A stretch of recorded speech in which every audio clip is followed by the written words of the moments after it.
وَنُنَزِّلُ مِنَ الْقُرْآنِ مَا هُوَ شِفَاءٌ وَرَحْمَةٌ لِلْمُؤْمِنِينَ وَلَا يَزِيدُ الظَّالِمِينَ إِلَّا خَسَارًا. Alhamdulillah wa salatu wa salam ala rasulillah. Subhanaka la ilma lana illa ma 'allamtana innaka antal alimul hakim wa la fahma lana illa ma fahamtana innaka antal jawadul kareem. Now in our group we have 5 objectives. We are a group because we have reached over 60 centers in 26 countries, so it is hundreds, alhamdulillah, and hundreds of people I have trained and they are practicing this method of ruqyah. So we have become a group and we have 5 objectives in our group. The first is to relieve people that are suffering and stuck in their lives, and second purpose is to save the faith, the iman of Muslims from shirk. The third purpose is a means of da'wah for non-Muslims. And the Sahaba radiallahu anhum, in 2 different stories, they have treated non-Muslims with the Quran, with Fatiha, and they have been cured by the grace of Allah Ta'ala, and Prophet ﷺ has approved their work. And the fourth objective is to fight sorcery and shirk, to fight them. As we have said that for each patient who comes, we can get the jinns that are with him and also the jinns of the sorcerer who sent them, and after we finish converting them, we'll read on them فَقَاتِلُوا أَوْلِيَاءَ الشَّيْطَانِ, fight the allies of the devil. And when we read this verse, so the jinns understand that the allies of the devil are the sorcerers and the people asking them to do sihr, to do the sorcery, and they'll go to fight them by the will, by the order of Allah Ta'ala. So every time we'll remove the jinns of the sorcerers and send them back to fight them. So this is how we have this objective of fighting this shirk and sorcery and finishing it. Also, the jinn catching enables us to visit places of shirk and places of sorcerers and to catch their jinns and to break their shirk and to let those jinns fight those sorcerers. MashaAllah. And the last objective is to break the ruqyah's business. That means in some places, some people do ruqyah, Islamic ruqyah, but they charge a lot of money and they hide the methods and they don't teach it, so they will keep that for themselves. So we break that business by teaching it to all people who are interested in learning. And alhamdulillah, this is how we have reached over 60 centers in 26 countries. Now the campaigns, the ruqyah campaigns we organize, alhamdulillah, I spend most of the year in ruqyah campaigns to treat people, to train people, to alert people about ruqyah topic and to establish ruqyah centers. Some of my pupils, some of my students also lead and organize campaigns themselves, alhamdulillah. So if you want to receive a campaign, that requires first of all people who want to learn ruqyah, and secondly it requires a place where we can receive people and for treatment, for training, and where the ruqyah team will stay. And third point, it requires a means of contacting the community, like speaking in mosques or through any kind of media. And then once you have all that, we can arrange and wait to get a date, inshallah, to come. All the fees of the campaigns are financed, are paid by the treatment of the patients. So alhamdulillah, we don't need any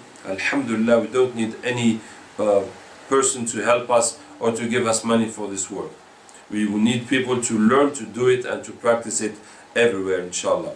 And my role in the campaign is mostly the communication, speaking in mosques, in medias, visiting the important people, and my team, my crew do the most of the training and the treatment of the patients, even the consultation. So the purpose of this is not to have a movement around my person. The purpose is to make a solution and bring the solution to Muslims, so it will be, everybody can do it, many people can do it and can be cured by the grace of Allah Ta'ala, not traveling far away to come to meet me or waiting for me myself to come to treat people. No, We need the people who want to learn and they will practice it. We will keep in touch, inshallah, to follow up with them, and so they will practice it, and inshallah people will be relieved everywhere. And participating in a campaign is the best way, inshallah, is the best way to train and to learn how to do ruqyah. So there are 3 stages in the ruqyah. That means when we start in a country, we have 3 stages. The first stage is to establish a permanent center, and that requires to train a maximum number of people, because when we train a lot of people, some will be busy, some will have different situations, and just a few will be left to continue the ruqyah to the public. And it also requires a campaign as large as possible, so that will create a movement of people being cured and people hearing about it, so it will continue after we leave.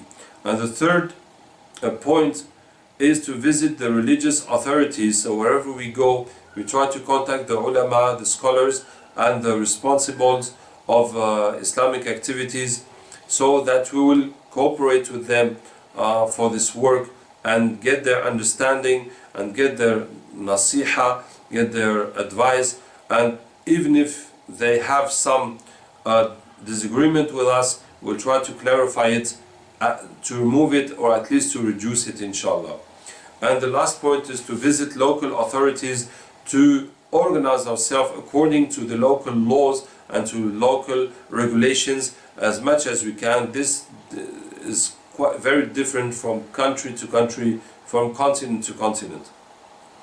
And once we have established a permanent center, and the center is going on, and the center is stable, and the center has enough people to practice ruqyah, is getting enough patients, so the second stage is expansion. And there are 4 points in the expansion of the ruqyah. First is the geographic expansion. That means opening centers in other cities in the country, maybe even in other neighborhoods in the main city. And second, expansion in medias. That means using all different kinds of medias to express, to talk about ourselves, to contact the people. And because so many people are ill, are having problems and not knowing where to go, so we must show them that there is a solution to their problems. And the third point is collaboration with the health corps, with the medicine organization, with health authorities, so with doctors, with all health authorities, because we have so many people that are ill and that have spent a lot of time, a lot of money in medicine without finding any solution. So when we treat them, alhamdulillah, they get cured. So we want to alert the authorities that such and such problems have mystic reasons, are related to jinn and sorcery, and we can treat them, inshallah. So they will hand those patients over. We also want to get recognized as a medical organization, and that has happened, alhamdulillah, in one country so far, in Guinea-Conakry, where the ruqyah is recognized as a medical organization and working with the Ministry of Health and different ministries according to the needs. And the fourth point in the expansion is training the religious corps. That means imams and ustaz and ulama and whatever, getting them involved in ruqyah by first of all understanding the subject, so that the imams and other religious leaders will understand when the people come and tell them about their problems, and will know how to orientate them. The second point is some basic treatments they can give without taking risks with jinns and sorcerers. So there are some basic and very useful treatments that imam or ustaz or alim can do to help someone without getting involved himself and without getting risks with jinns, and that is very useful.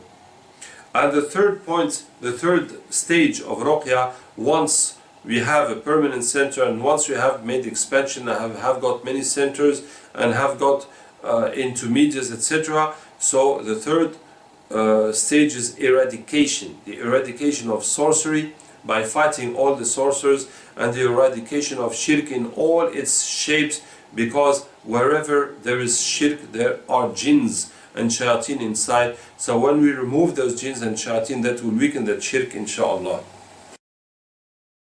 And in the training of ruqyah, there are 3 levels of training. First level of training is the practice of ruqyah.